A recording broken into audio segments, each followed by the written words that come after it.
नमस्कार, स्वागत है आपका फ्रेश एंड फास्ट। आप देख रहे हैं, मैं हूं आपके साथ Anurag Singh. Fresh and fast यानी कि खबरें आपको दिखाएंगे कट टू कट, और अगले 1 घंटे बिना ब्रेक के आप तमाम खबरें देखेंगे। शुरुआत करते हैं इस वक्त की बड़ी खबर के साथ। हरियाणा के शिवानी मिश्रा हमारे साथ ज्यादा जानकारी के लिए जुड़ गए। शिवानी, मुंबई और खास तौर पर पूरे महाराष्ट्र की बात करें तो यहाँ पर गणपति बप्पा के आगमन को लेकर तैयारियां बहुत विशेष की जाती हैं। लाल बाग के राजा की तस्वीरें हम अपने दर्शकों को दिखा रहे हैं। आप क्या तस्वीरें दिखा पाएंगे दर्शकों को? क्या धूम देख पा रही हैं आज गणेश चतुर्थी के मौके पर आप?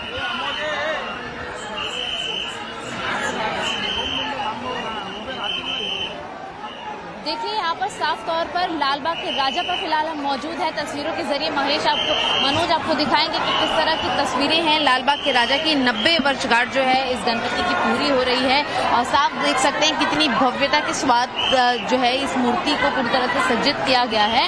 खास तौर पर इस पंडाल की अगर हम बात करें तो हर साल जो होता है वो डेकोरेशन अलग होता है, थीम अलग होती है। इस बार छत्रपति शिवाजी महाराज के किले की थीम रखी गई है क्योंकि उनकी 350वीं वर्षगांठ पूरी हुई, जिसके बाद आप देख पाएंगे ये जो आखिरी ऐसा डेकोरेशन है जो कि कुछ दिनों पहले डायरेक्टर नितिन जो थे उन्होंने डिजाइन किया था, उनका ये आखिरी कलाकृत है। लेकिन लोगों की जो भीड़ उमड़ी है यहाँ पर उसके ऊपर भी नजर पहुंचाना बिल्कुल जरूरी है। आप देख पाएंगे कि ये पंडाल के बिल्कुल सामने की भीड़ है जो आम जनता की है, और आप देखेंगे जहां तक आपकी नजर पहुंचेगी वहां तक आपको महज भीड़ ही भीड़ नजर आएगी। ये भीड़ महज पंडाल के अंदर नहीं बल्कि कई किलोमीटर दूर लाइन में कतार में लोग इसी तरीके से लगे हैं। एक झलक के लिए, एक फोटो के लिए आप देख सकते हैं कि ये पहले दिन की पहली सुबह है जब इतनी ज्यादा बड़े पैमाने पर जो है वो लोग नजर आ रहे हैं। साफ तौर पर आप देखेंगे और ये तस्वीरें आज दिन भर तमाम गणेश भक्तों की देखने को मिलेगी, जब गणेश मंदिरों में इसी तरीके से भक्तों का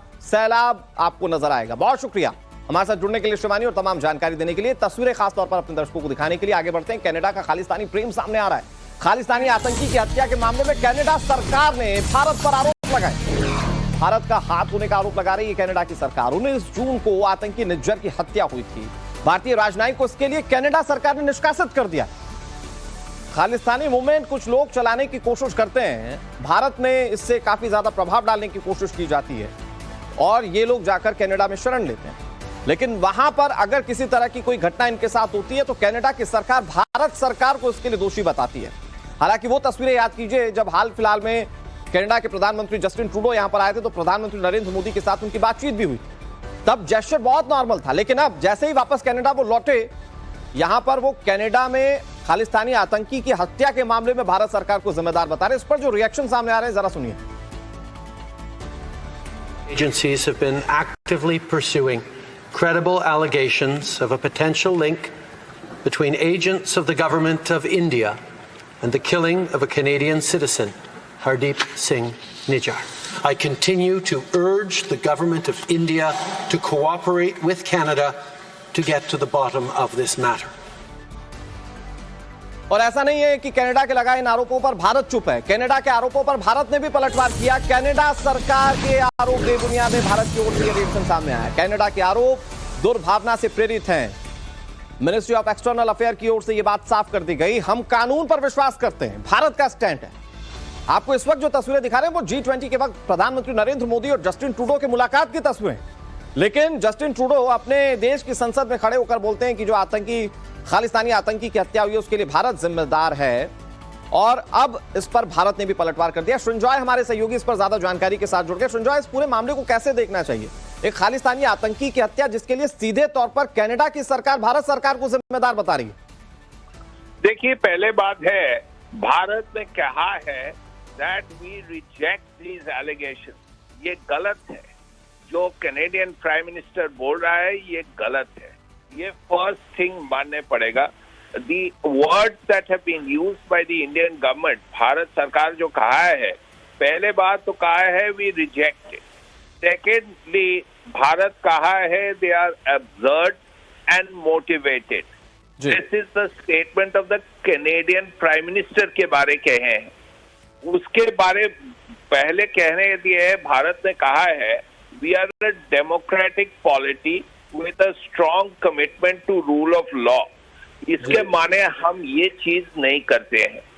सेकेंड बात जो भारत कहा है, देखिए आपके देश में खालिस्तानी में भर गए हैं, उन लोग बहुत कुछ कर रहे हैं, एंटी इंडिया का काम कर रहे हैं, आप कुछ कर ही नहीं रहा है, आप कुछ कीजिए।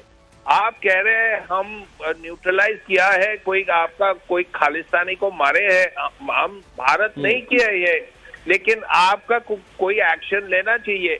आप इनको जेल में डालिए, कोर्ट में लाइए, कुछ तो कुछ कीजिए। ये भारत से कह रहा है बहुत दिन से। आपका याद होगा शायद 30 साल पहले एक एयर इंडिया जेट में खालिस्तानी लोग कनाडा से आ रहा था, बॉम्ब रखे थे, वो एक्सप्लोड किया अटलांटिक ओशन के ऊपर। उसके बाद 30 साल हो गया, अभी तक कैनेडियन गवर्नमेंट कुछ किया नहीं। प्रश्नों जो भारत कर रहे हैं, आप क्यों नहीं किए ये सब चीज? ये आपका करना चाहिए। ठीक है, मान रहा हूँ हम कुछ नहीं किया इसके बारे, हम ये हरदीप सिंह के बारे कुछ नहीं किया, भारत ये काम नहीं करते हैं, लेकिन आपका कुछ करना चाहिए। आप इन लोग को अरेस्ट कीजिए, कोर्ट में लाइए, जेल में डालिए। ये बात तो किसी से छिपी नहीं है कि कनाडा में कैसे खालिस्तानी आतंकियों को पोषित किया जाता है, वहां से बैठकर बड़े बड़े गैंगस्टर भारत में अपराध की दुनिया को चलाते हैं। लेकिन कनाडा पर जब बात आती है तो वो भारत के ऊपर सब डालता है। वो एक भारत में कहावत भी है कि उल्टा चोर कोतवाल को डांटे। बहरहाल बहुत शुक्रिया आपका हमारे साथ जुड़ने के लिए और तमाम जानकारी देने के लिए। इस वक्त टीवी स्क्रीन पर जो आप तस्वीरें देख रहे हैं, ये मिनिस्ट्री ऑफ एक्सटर्नल अफेयर्स की ओर से जो इस पूरे मामले को लेकर कनाडा सरकार की ओर से कहा गया, उस पर जवाब है। आप इसमें देख सकते हैं कि कैसे लिखा गया, India rejects allegation by Canada, यानी कि जो आरोप लगा रहा है कनाडा, उन तमाम आरोपों को भारत या भारत सरकार रिजेक्ट करती है। अब 3 तस्वीरें। पहली तस्वीर आतंकी जिसकी हत्या की गई। अब यह हत्या कैसे हुई, यह जांच का विषय जो कि कनाडा सरकार को करवाना चाहिए। लेकिन खालिस्तानी आतंकी की हत्या को लेकर, हरदीप सिंह निज्जर की हत्या को लेकर उन्होंने सीधे तौर पर भारत सरकार को जिम्मेदार बताया। उन्होंने कहा कि भारत का हाथ है इस हत्या में। इधर कनाडा झूठ बोलता है, दूसरी तरफ भारत के साथ मैत्री संबंध भी रखता है। आपको G20 की तस्वीरें याद होंगी, प्रधानमंत्री नरेंद्र मोदी के साथ। हालांकि वो डिप्लोमेसी के लिहाज से बहुत इंपॉर्टेंट, लेकिन ये तस्वीरें भी देखी जब भारत और कनाडा के बीच में ये मुलाकात हुई थी और फिर भारत ने कैसे पलटवार किया, उसकी तीसरी तस्वीरें हम आपको दिखा रहे हैं। मिनिस्ट्री ऑफ एक्सटर्नल अफेयर्स ये साफ कह रहा है कि भारत इस तरह के तमाम आरोपों को सिरे से खारिज करता है। कुछ पॉइंटर्स दिए गए जिसमें सृंजॉय हमारे सहयोगी बता रहे थे कि इस बात को भी कहा गया कि कनाडा के अंदर ये जो एंटी इंडिया वाले जो मूवमेंट के लोग हैं वो रहकर कैसे भारत के खिलाफ साजिश रचते हैं। इसकी घटनाएं बड़ी हैं, आप इसके खिलाफ कार्रवाई कीजिए, लेकिन कनाडा उल्टा ये तमाम चीजें भारत पर डालता हुआ दिख रहा है। इधर देश भर में भारी बारिश की मार जारी है। इसी बीच गुजरात में रिकॉर्ड तोड़ बारिश का दौर जारी है। गुजरात के आणंद में जोरदार बारिश देखने को मिली, जहां पानी की तेज धार में एक बुजुर्ग फंस गया। पुलिस कर्मियों ने रस्सी के सहारे इन्हें रेस्क्यू किया है। रेस्क्यू की तस्वीरें इस वक्त टीवी स्क्रीन पर आपके सामने। घटना आणंद जिले के गंभीरा गांव की है। अचानक नदी का जलस्तर बढ़ने से बुजुर्ग पानी में फंस गए थे। फिर पुलिस को इसकी जानकारी दी गई और आखिरकार स्थानीय लोगों की मदद से पुलिसकर्मी ने इस बुजुर्ग की जान बचा ली। देखिए तस्वीरें इस वक्त टीवी स्क्रीन पर आपके सामने। बारिश के इस दौर में कई बार ऐसे मौके होते हैं जब लोग बेसहाय हो जाते हैं, बेबस हो जाते हैं और इसी तरह से अपनी जिंदगी बचाने के लिए जद्दोजहद करते हैं। अगर मदद पहुंच जाए तो कैसे जान बचा ली जाती है, उसकी ये बड़ी तस्वीरें जहां पर बुजुर्ग पानी के तेज बहाव में फंस गए थे और पुलिसकर्मी ने स्थानीय लोगों की मदद के साथ इन बुजुर्ग को बाहर निकाला। इधर गुजरात के भरूच की बात करें तो यहाँ पर भारी बारिश के चलते हालात बेहद खराब नजर आ रहे हैं। रिहायशी इलाकों में पानी का कब्जा हो चुका है, लोगों के घरों में बाढ़ का पानी घुस रहा है। सरदार सरोवर डैम से छोड़े गए पानी का असर भरूच शहर में दिखाई दे रहा है। बांध से 18 लाख क्यूसेक पानी छोड़े जाने के बाद शहरों तक इसका सीधा असर देखा जा रहा है। ऐसे में एनडीआरएफ और एसडीआरएफ की टीमें लगातार लोगों को रेस्क्यू कर रही हैं। बाढ़ प्रभावित लोगों तक राहत सामग्री भी पहुंचाई जा रही है। राहत की बात है कि भरूच और उसके आसपास के इलाकों में इस वक्त बारिश का दौर थमा है, लेकिन सरदार सरोवर डैम से लाखों क्यूसेक जो पानी छोड़ा गया उसका असर अब शहरी इलाकों में कैसा दिख रहा है, उसकी ये तस्वीरें, ये एक्सक्लूसिव तस्वीरें हम आपको दिखा रहे हैं। बड़ी बात यह है कि लोगों तक मदद पहुंचाने के लिए एनडीआरएफ की टीमें और एसडीआरएफ की टीमें लगातार काम कर रही हैं। देखिए इसी तरीके से नाव चलाकर लोगों तक मदद पहुंचाई जा रही है। कई लोगों तक खाने पीने का सामान नहीं है, उन लोगों को खास तौर पर मदद देना जरूरी है जिन तक ये मदद पहुंचाई जा रही है। आप देखिए मंदिर किस तरह से पानी में डूबे हुए हैं, कई फीट तक पानी इन इलाकों में भर चुका है। रोड पे खड़े हैं, दीवार रोड के हम आगे तक आए हैं और हम देखने की कोशिश कर रहे हैं कि आखिर यहाँ क्या परिस्थिति है।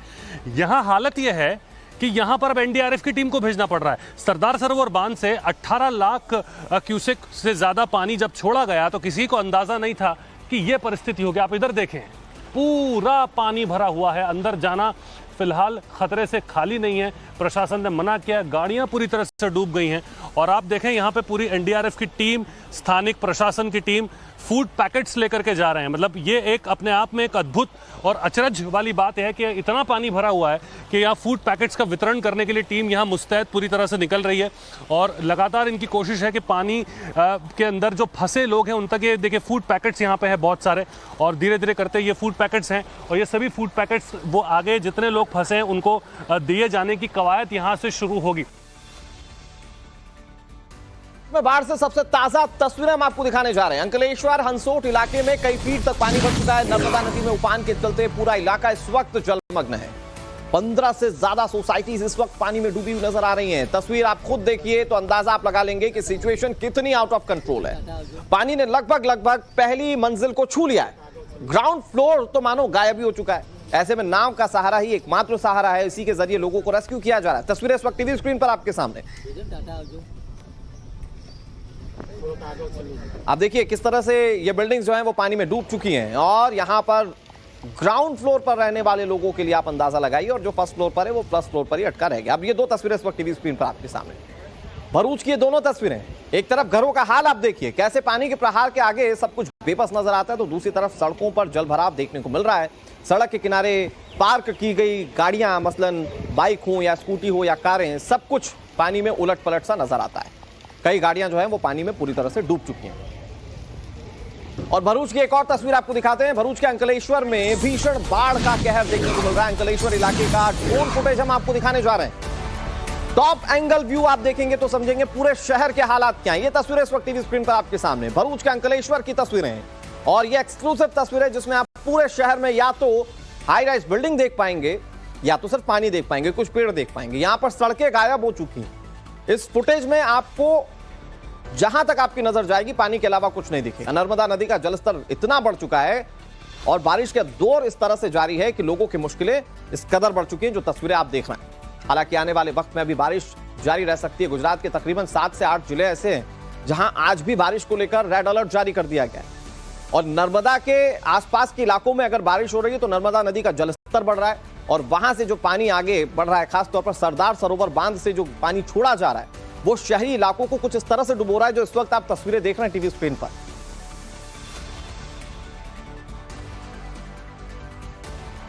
और गुजरात के अरवल्ली में भी मानसूनी आफत देखने को मिल रही है। मोडासा इलाके में कई घर पानी में डूबे हुए नजर आए। बाढ़ के बाद तबाही की ड्रोन तस्वीरें सामने आई हैं। अब अरवल्ली की तस्वीर आपको दिखाएंगे। देखिए ये ड्रोन तस्वीरें, टॉप एंगल व्यू, जिसमें आप देखेंगे कि कैसे पूरा इलाका जो है वो पानी में डूब चुका है। अगर स्थिति ऐसी बनी रही तो बारिश का दौर जारी रह सकता है और लोगों के लिए परेशानी बढ़ सकती है। आप देखिए यहां पर सड़कें नजर नहीं आ रही हैं, सिर्फ या तो घर नजर आ रहे हैं या कुछ पेड़ पौधे नजर आ रहे हैं और ये तबाही ही तबाही है। ये अरवल्ली की तस्वीर, इससे पहले जो हमने आपको तस्वीर दिखाई थी वो दूसरे इलाके की तस्वीर थी। लेकिन नर्मदा नदी का बढ़ता जलस्तर, सरदार सरोवर बांध से छोड़ा गया पानी शहरी इलाकों के लिए मुश्किलें बढ़ा रहा है और ना सिर्फ मुश्किलें यही बढ़ा रहे हैं बल्कि जो लगातार बारिश हो रही है उससे हालात और खराब होते जा रहे हैं। अभी आने वाले वक्त में बारिश का दौर जारी रह सकता है। लेट मानसून की बारिश है और कहा जा रहा है कि जिन इलाकों में बारिश हो रही है ये सिलसिला अभी 20 सितंबर तक जारी रह सकता है और उसमें सबसे ज्यादा प्रभावित गुजरात के इलाके हैं। अब आपको दाहोद की तस्वीरें दिखाते हैं। दाहोद में भारी बारिश से काफी नुकसान हुआ, जहां नदी का जलस्तर बढ़ने से मचनाला बांध ओवरफ्लो हो गया। खतरे के निशान से ऊपर बह रही है नदी। सोचिए नदियों का लेवल इतना बढ़ चुका है कि नदी पर बने पुल ही नजर नहीं आते। कई फीट ऊपर बने होते हैं पुल, आपने देखे होंगे आपके आसपास के इंफ्रास्ट्रक्चर में जब ये नदियों के ऊपर से पुल बने होंगे आप देखते होंगे कितनी ऊपर बनाए जाते हैं और इस आशंका के साथ बनाए जाते हैं कि नदी का जलस्तर बढ़ा तो सेफ हाइट कितनी होगी, लेकिन वो सेफ हाइट तक पानी पहुंच चुका है। कई इलाकों का संपर्क आपस में टूट गया। ये देखिए ये पुल है और यहाँ पर पुल कहाँ है ये आप पता नहीं कर पाएंगे क्योंकि जलस्तर बहुत तेजी से बढ़ चुका है और ये इतना तेज फ्लो है कि अगर कोई इस रास्ते को पार करने की कोशिश करे तो शायद वो बह जाए। कई तस्वीरें भी हमने देखी जहां पर लोग बह भी गए थे जब उन्होंने इस तरह की हिमाकत की। तो आप इन तस्वीरों में देखिए कि कैसे हालात जो हैं वो विकराल होते जा रहे हैं। ये मच्छर नाला की हम आपको तस्वीरें दिखा रहे हैं और अब पूरे गुजरात की अलग अलग 8 तस्वीरें दिखाते हैं। 4 तस्वीरें ऊपर है, 4 तस्वीरें नीचे और इसमें आप देखें कि कैसे मुश्किल के हालात में लोग जी रहे हैं इस वक्त। लेट मानसून की बारिश ने लोगों की मुसीबत को दोगुना कर दिया। आनंद से लेकर छोटा उदयपुर हर तरफ बाढ़ और बारिश की तबाही देखने को मिल रही है। कई गाड़ियां पानी में बह गई, कहीं लोग उफनाती नदी में बहते हुए दिखाई दिए। घरों तक में पानी घुस चुका है और सड़कों पर कई फीट तक पानी लगा हुआ है। गाड़ियों की जगह अब नाव चल रही है जल्द स्थिति सुधरे इस बात की लोग उम्मीद करते हैं, लेकिन ऐसे आसार अभी नजर नहीं आ रहे क्योंकि मौसम विभाग ने अभी भी बारिश को लेकर अलर्ट जारी किया। इधर राजस्थान की बात करते हैं तो कोटा में उफान पर है चंबल नदी। जलस्तर बढ़ने के बाद बांध से पानी छोड़ा गया। कोटा बैराज के 10 गेट खोल दिए गए। लौटते मानसून का कहर राजस्थान पर बरप रहा है। कोटा बैराज से 1,45,000 क्यूसेक पानी छोड़ा जा चुका है। बैराज से पानी छोड़े जाने के बाद धौलपुर तक हाई अलर्ट है। निचले इलाकों में बाढ़ का खतरा मंडरा रहा है। तस्वीरें इस वक्त की स्क्रीन पर आपके सामने। आपने गुजरात की अलग अलग तस्वीरें देखी, अब ये राजस्थान की आपके सामने तस्वीरें। ये कोटा बैराज के 10 गेट खोलने के बाद नजारा कैसा था। वैसे तो जो कुदरत प्रेमी है उनको ये तस्वीरें बहुत अच्छी लगी क्योंकि एक साथ पानी किसी जलप्रपात सा नजर आता है, लेकिन ये जब निचले इलाकों में पानी जाता है तो मुश्किलें बढ़ जाती हैं। निचले इलाकों में स्थिति यह है कि हाई अलर्ट जारी कर दिया गया है। लोगों को अभी सुरक्षित स्थानों पर जाने के लिए कह दिया गया है। ये दो बेहद खास तस्वीरें सबसे पहले टीवी स्क्रीन पर हम आपको दिखा रहे हैं। टाइम्स नाम नवभारत पर आप ये राजस्थान में हुई बारिश का सूरत हाल देख रहे हैं।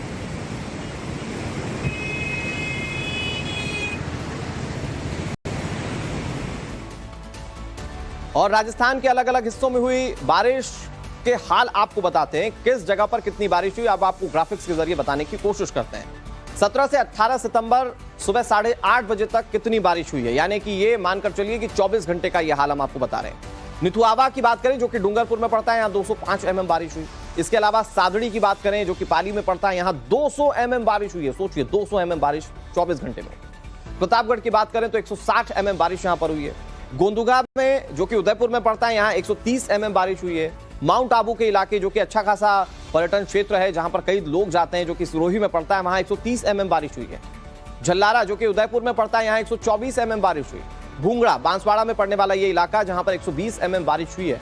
तो आप ये समझ सकते हैं कि पूरे राजस्थान भर में हालात किस तरह से हैं और अभी बारिश का दौर अगर इसी तरह से जारी रहा तो स्थिति शायद और बिगड़ जाए और ज्यादा विकराल तस्वीरें जो है वो सामने आ सकती हैं। और चलिए बात आज की सबसे बड़ी खबर की करते हैं। बड़ी खबर है संसद के विशेष सत्र से जुड़ी हुई, जहां नए संसद भवन में आज से कार्यवाही का शुभारंभ होगा। संविधान की कॉपी लेकर नई बिल्डिंग तक जाएंगे प्रधानमंत्री नरेंद्र मोदी। कार्यवाही से पहले पुराने संसद भवन में फोटो सेशन भी आयोजित किया जाएगा। सुबह 9:30 बजे सेंट्रल हॉल के सामने तमाम सांसदों का फोटो सेशन होगा। सुबह 11 बजे से सेंट्रल हॉल में विशेष कार्यक्रम आयोजित किया जाएगा। कार्यक्रम में संसद की ऐतिहासिक विरासत का उल्लेख किया जाना है। साथ ही भारत को 2047 तक विकसित देश बनाने का संकल्प भी ये सांसद लेंगे। इस कार्यक्रम में प्रधानमंत्री नरेंद्र मोदी का संबोधन होगा। इसके बाद दोपहर 1:15 बजे लोकसभा की बैठक होगी तो दोपहर 2:15 बजे राज्यसभा की बैठक होगी। ये जो लोकसभा और राज्यसभा दोनों सदनों में जो कार्यवाही होगी वो नए संसद भवन में होगी। और ये इस वक्त जो आप तस्वीरें देख रहे हैं एक्सक्लूसिव तस्वीरें, फोटो सेशन होने से कुछ देर पहले की तस्वीरें हम आपको दिखा रहे हैं। ठीक इसी तरीके से सांसद होंगे और उनके साथ प्रधानमंत्री नरेंद्र मोदी होंगे। राज्यसभा लोकसभा दोनों सदनों के सांसद होंगे और उनका फोटो शूट होगा। ये एक मोमेंटो के रूप में होगा जहां पर तमाम सांसद यहां पर पुरानी संसद में मौजूद रहेंगे और उसके बाद वो अगले पड़ाव की ओर जाएंगे, यानी कि नए संसद भवन की ओर जाएंगे।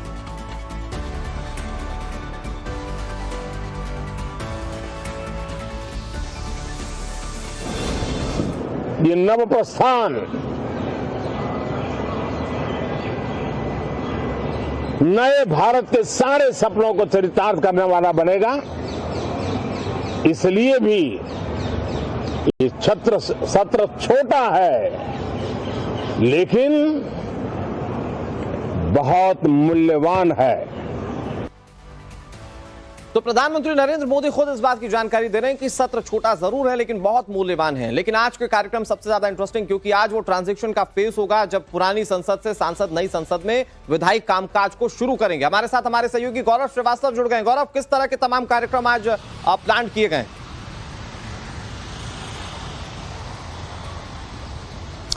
बिल्कुल, देखिए अनुराग, सबसे पहला कार्यक्रम 9:30 बजे ग्रुप फोटो सेशन का है, जिसके लिए 9:15 बजे तक सभी सांसदों को मौजूद होने के लिए कहा गया है। ये कोर्टयार्ड जो कि गेट नंबर 1 और सेंट्रल हॉल के बीच में बना हुआ है और 9:30 बजे एक ऐतिहासिक और यादगार तस्वीर उन सभी सांसदों की जो इस वक्त लोकसभा और राज्यसभा से सांसद हैं। और उसके बाद 11 बजे एक ऐसा कार्यक्रम जिसमें सभी लोग याद करेंगे पुरानी संसद को, तमाम बातें रखेंगे, विरासत के बारे में बात करेंगे। और यहाँ बता देना जरूरी है कि 3 उन सांसदों को विशेष तौर पर बुलाया गया है जिन्होंने लोकसभा में सबसे ज्यादा बार जिन्हें चुना गया, पहली मेनका गांधी, राज्यसभा से जिन्हें सबसे ज्यादा बार चुना गया डॉक्टर मनमोहन सिंह पूर्व प्रधानमंत्री, और इसके अलावा तीसरे शिबू सोरेन जिन्हें की दोनों ही सदनों को मिलाकर सबसे ज्यादा संसद में आने का मौका मिला। इन 3 लोगों को विशेष तौर पर जो है वो बोलने का मौका मिलेगा क्योंकि इनकी सबसे ज्यादा लंबी यादें इस पुराने संसद भवन को लेकर है। और ठीक मेरे पीछे स्क्रीन पर अगर दर्शकों को नजर आ रहा होगा तो ये नया संसद भवन है जो कि नए भारत का प्रतीक है। और फिलहाल ये जो नया संसद भवन जिसके दक्षिण में अगर हम कहें भौगोलिक रूप से समझना चाहें तो ये रायसीना रोड है, उत्तर में उसके रेड क्रॉस बिल्डिंग है पुरानी जो कि अब वो रोड बंद हो गया है, और पूर्व ये दरअसल पुरानी संसद भवन के पूर्व में बना है। तो ये इसकी भौगोलिक स्थिति है, त्रिभुजाकार है और 4 मंजिला है। और इसके ऊपर ठीक शिखर पर अगर तस्वीर में नजर आए तो भारत का जो प्रतीक है वो दिखाई देता है, और अशोक स्तंभ, वो 4 शेर जिनकी तस्वीर जो है आपको इस वक्त तस्वीर स्क्रीन पर नजर आ रही होगी। तो ये नई संसद है जिसमें लोकसभा में 1:15 बजे तो राज्यसभा में 2:15 बजे कार्रवाई शुरू होनी है। और बहुत और उन तस्वीरों पर नजर लगातार टाइम्स नाउ नवभारत की बनी रहेगी। गौरव, आपने इस पूरे लाइव में पूरे कार्यक्रम को बहुत अच्छे तरीके से समझाया। आप नजर बनाए रखिए, आपसे आगे भी अपडेट हम लेते रहेंगे। तो नई संसद से मास्टर स्ट्रोक के लिए पीएम नरेंद्र मोदी तैयार है। महिला आरक्षण बिल को कैबिनेट बैठक में मंजूरी मिल चुकी है, जहां कैबिनेट में 33% महिला आरक्षण को मंजूरी दी गई, जो सूत्र बता रहे हैं। बुधवार को बिल पेश कर सकती है सरकार। आज मंगलवार का वक्त है, कल बुधवार यानी कि कल विधायी कामकाज में हो सकता है सबसे पहले इसी बिल पर चर्चा हो। मोदी सरकार ने महिला आरक्षण बिल को लेकर अभी कोई आधिकारिक बयान हालांकि जारी नहीं किया। महिला आरक्षण बिल पर मोदी कैबिनेट की मुहर पर केंद्रीय मंत्री प्रहलाद पटेल ने मुहर लगा दी। कैबिनेट बैठक खत्म होने के बाद उन्होंने ट्वीट करके महिला आरक्षण बिल लाने के ऐतिहासिक फैसले के लिए प्रधानमंत्री नरेंद्र मोदी को धन्यवाद कहा। हालांकि बाद में उन्होंने अपना ट्वीट डिलीट भी कर दिया। अब आपको ये बता दें कि संसद में पिछले 27 सालों से महिला आरक्षण का बिल अटका हुआ है। अब आपको यह भी बता दें कि महिला आरक्षण बिल को एचडी देवगौड़ा की सरकार के समय 12 सितंबर 1996 को संसद में पेश किया गया था। तब से लेकर अब तक 27 सालों से ज्यादा का समय हो चुका है और यह लंबित है। इस विधेयक का मुख्य लक्ष्य महिलाओं के लिए लोकसभा और सभी राज्यसभा विधानसभाओं के लिए 33% सीटें आरक्षित करने का है। और कैबिनेट मंत्री प्रहलाद पटेल ने महिला आरक्षण बिल को लेकर किस तरह पीएम नरेंद्र मोदी की तारीफ की थी, उस ट्वीट को हम आपको इस वक्त टीवी स्क्रीन पर दिखा रहे हैं। प्रहलाद पटेल ने लिखा था, महिला आरक्षण की मांग पूरा करने का नैतिक साहस मोदी सरकार में ही था, जो कैबिनेट की मंजूरी से साबित हो गया। कल कैबिनेट की बैठक हुई थी, उसके बाद का ये ट्वीट। उन्होंने आगे लिखा, अभिनंदन नरेंद्र मोदी जी और मोदी सरकार का अभिनंदन। पीएमओ को टैग किया, बीजेपी फॉर इंडिया को टैग किया और बीजेपी फॉर एमपी को टैग किया, क्योंकि खुद बीजेपी खुद मध्य प्रदेश से आते हैं प्रहलाद सिंह पटेल, तो वहां पर उन्होंने उसे टैग करते हुए ये पूरी बातें अपने ट्विटर हैंडल पर लिखी। इससे पूरी तरह से साफ हो गया था कि अब सरकार का जो अगला स्टेप है, जिसे सरप्राइज के तौर पर देखा जा रहा था, वो महिला आरक्षण बिल हो सकता है।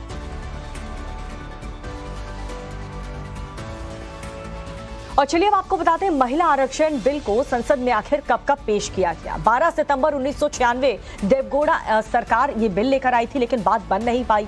बिल पेश करने पर सरकार गिर गई थी। 26 जून की बात करें तो 1998 वाजपेयी सरकार भी ये बिल लाई थी। बिल पास नहीं हुआ, सरकार वहां भी गिर गई। 22 नवंबर 1999 वाजपेयी सरकार दोबारा ये बिल लाई, संसद में सहमति नहीं बन पाई इस बिल पर, और साल 2002 और 2003 वाजपेयी सरकार ने एक बार फिर से इस बिल को पेश किया था। कांग्रेस लेफ्ट ने आश्वासन दिया पर बिल पास नहीं हुआ। और 6 मई 2008 राज्यसभा में बिल लाई मनमोहन सिंह सरकार, जहां पर संसद की स्थायी समिति के पास ये बिल गया। और मार्च 2010 8 मार्च को यूपीए सरकार में राज्यसभा में बिल पेश किया गया। 9 मार्च को राज्यसभा में बिल पास हुआ और जहां पर लोकसभा में ये बिल अटका रहा। लोकसभा में महिला आरक्षण बिल तभी से लंबित है और अब एक बार फिर से इतिहास रच जाएगा अगर ये बिल आज पास हो गया। और इस बीच महिला आरक्षण बिल पर क्रेडिट लेने की अब होड़ भी शुरू हो चुकी है। कांग्रेस ने कहा कि हमने सरकार पर दबाव बनाया, बीजेपी हार रही, इसीलिए महिला आरक्षण पर दांव खेल रही है। तो देखिए यहाँ पर क्रेडिट लेने की होड़ शुरू हो चुकी है और कांग्रेस पार्टी की तरफ से ये बात कही जा रही कि हमने सरकार पर दबाव बनाया और तभी जाकर के ये कदम सरकार की तरफ से उठाया गया। If we involve women in the political system, if we give women space in the governance of the country, if we give women space in the businesses of the country, we will automatically make them safer. So I think involving them in politics, involving them in business, involving them in running the country are the way to give them power. और महिला आरक्षण bill के समर्थन में कांग्रेस सांसद जयराम रमेश ने क्या कहा वो भी आपको बताते हैं। उन्होंने कहा कि इस बिल का स्वागत करते हैं। सर्वदलीय बैठक में हो सकती थी चर्चा, जयराम रमेश ने ये कहा। कांग्रेस ने जयराम रमेश का ट्वीट किया कि महिला आरक्षण लागू करने की कांग्रेस पार्टी की लंबे समय से मांग रही थी, हमें बिल के डिटेल्स का अब इंतजार है। तो ये जयराम रमेश का ट्वीट हम आपको दिखा रहे हैं। कांग्रेस पार्टी लंबे समय से महिला आरक्षण को लागू करने की मांग कर रही है। हम कथित तौर पर सामने आ रहे केंद्रीय मंत्रिमंडल के इस फैसले का स्वागत करते हैं और विधेयक के जो डिटेल है उसकी हम वेट कर रहे हैं, इंतजार कर रहे हैं। विशेष सत्र से पहले सर्वदलीय बैठक में इस पर अच्छी तरह से चर्चा की जा सकती थी और पर्दे के पीछे वाली राजनीति के बजाय आम सहमति बनाई जा सकती थी।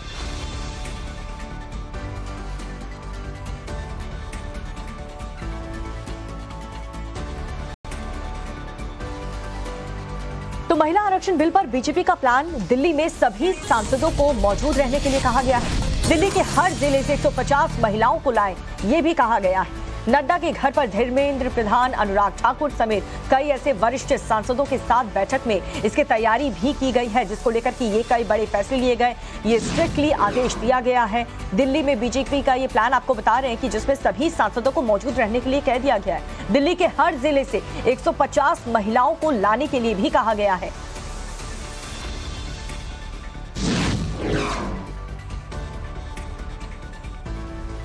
तो आपको बता दें, बीजेपी अध्यक्ष जेपी नड्डा के घर पर धर्मेंद्र प्रधान, अनुराग ठाकुर समेत कई ऐसे वरिष्ठ सांसद थे जो इस बैठक में मौजूद रहे। इसकी तैयारियों को लेकर के चर्चा की गई, क्या कैसे सब कुछ कैसे होना है, पूरी प्लानिंग को लेकर के। जैसा कि बीजेपी हर बड़े कदम उठाने से पहले करती आई है, तो प्रॉपर प्लानिंग के साथ यहाँ पर सभी को ब्रीफ किया गया।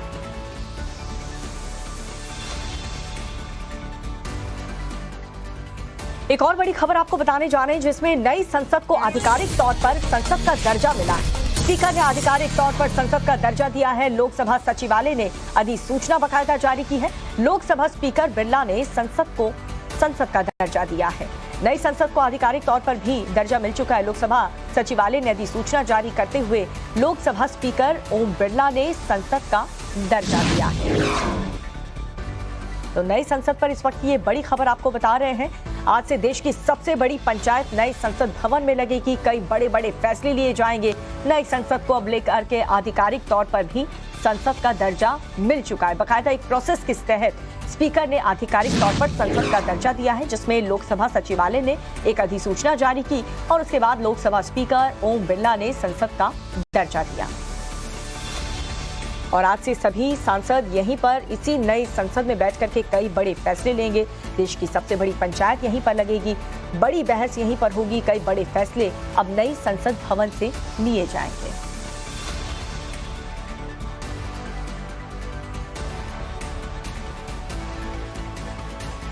तो एक तरीके से नई संसद भवन का श्री गणेश आज होने जा रहा है और यहीं पर बैठ करके आज से सभी सांसद कई बड़े फैसले लेंगे। बड़ी पंचायत यहीं पर लगेगी। कई चर्चे होंगे। लोकसभा सचिवालय ने एक अधिसूचना जारी करते हुए, जो कि एक प्रक्रिया होती है, लोकसभा स्पीकर ओम बिरला ने नई संसद का ऐलान कर दिया। तो गणेश चतुर्थी पर आज नई संसद में प्रवेश होने जा रहा है और इस बीच प्रधानमंत्री मोदी ने देशवासियों को गणेश चतुर्थी की बधाई दी। बप्पा की पूजा करते हुए पीएम मोदी ने एक फोटो भी शेयर की है। ये वही पिक्चर आपको दिखा रहे हैं, प्रधानमंत्री नरेंद्र मोदी ने ट्वीट किया है, क्योंकि आज गणेश चतुर्थी का त्योहार है और आज नई संसद में प्रवेश भी होना है। और इस बीच पीएम मोदी ने देशवासियों को गणेश चतुर्थी की बधाई कुछ इस अंदाज में दी। बप्पा की पूजा करते हुए प्रधानमंत्री नरेंद्र मोदी नजर आए और उसी पिक्चर को उन्होंने ट्विटर पर भी शेयर किया और देशवासियों को गणेश चतुर्थी की बधाई दी। तो आज पूरा देश गणेश चतुर्थी का महापर्व मनाएगा। हर किसी को बहुत ही बेसब्री से इंतजार भी रहता है और इस बीच प्रधानमंत्री ने भी देशवासियों को गणेश चतुर्थी की शुभकामनाएं दी हैं।